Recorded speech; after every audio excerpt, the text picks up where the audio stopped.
Hey, welcome back to the channel. Today we're going to be checking out an oldie but a goodie.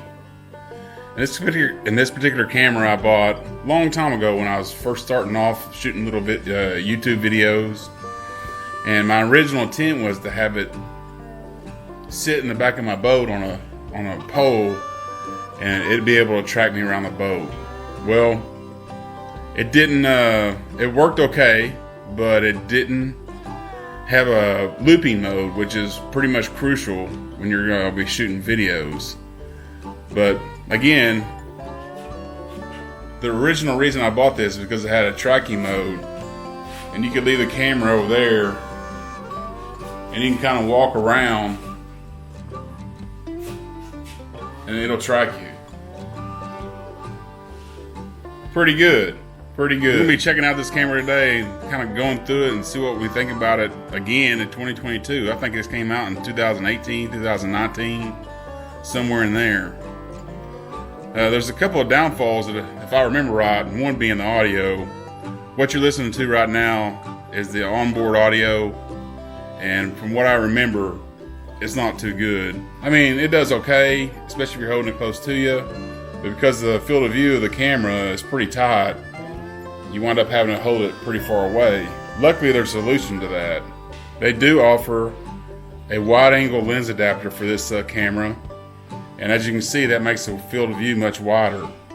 And to me, it makes this camera more useful because in its original form, it's just way too close. You know, you're gonna be holding this camera kind of like this, walking around with it and everything, and you hold it out arm's length. I mean, it is super close. And the wide-angle lens adapter, you know, if you hold it about right there, that's plenty wide. That's plenty wide. Another big downfall is because it's pretty versatile camera as long as you have all the right accessories. But the main problem I had is that I wound up keeping all the accessories in a huge pouch like this. So you wind up taking up half your camera bag just for accessories for one camera that's, you know, okay quality, but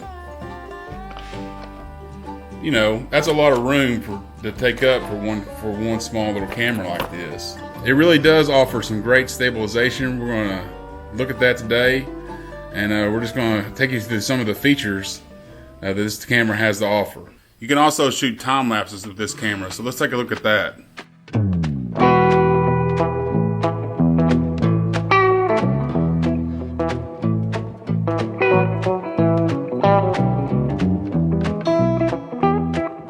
This camera also has 60 frames per second in case you want to slow your footage down a little bit, get some really nice cinematic shots.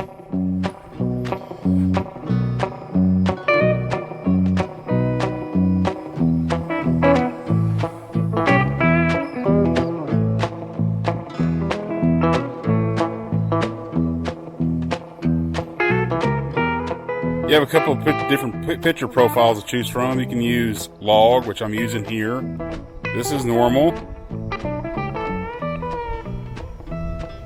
This camera also offers slow motion, which is 1080p, 120 frames per second. We'll take a look at that now.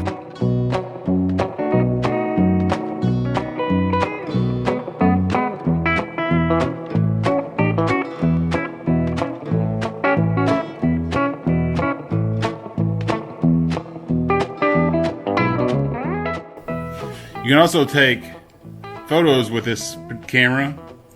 You can shoot JPEG or RAW.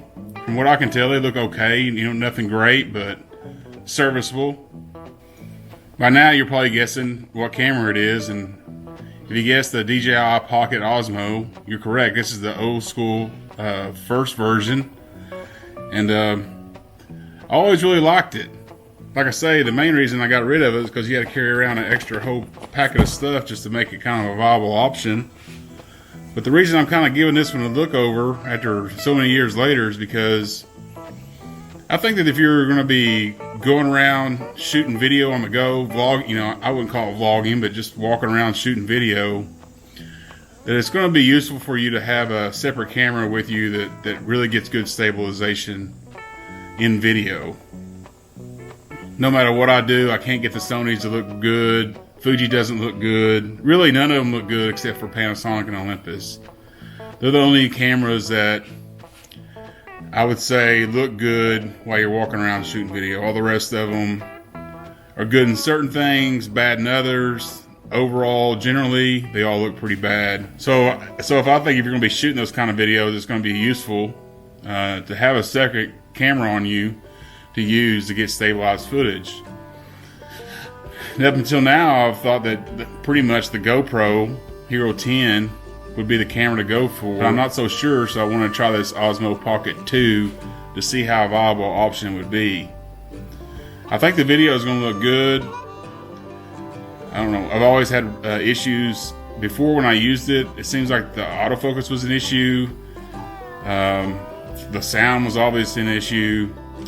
And the fact that you can't change out the batteries becomes an issue over time. Because I've been shooting with it for about an hour or so, and I can already see that I'm past half empty on the battery meter there. So, and you can't replace the batteries. You have to just charge it up and start over. Whereas GoPro, you can just change out the batteries and carry as many batteries you think you're going to need. So I think GoPro might be the solution there, but I just want to try this one out and kind of get it out. It's been collecting dust. Get it out and see what I can do.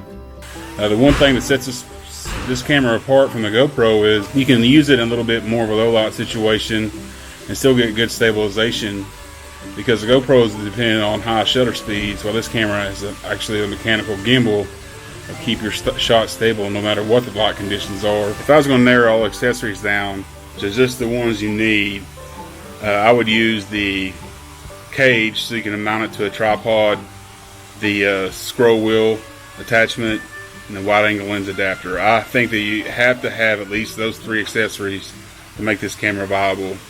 All the rest of them are nice to have, but I think that those 3 are essential. I hope you've enjoyed the video. Thanks for watching. We'll see you on the next one.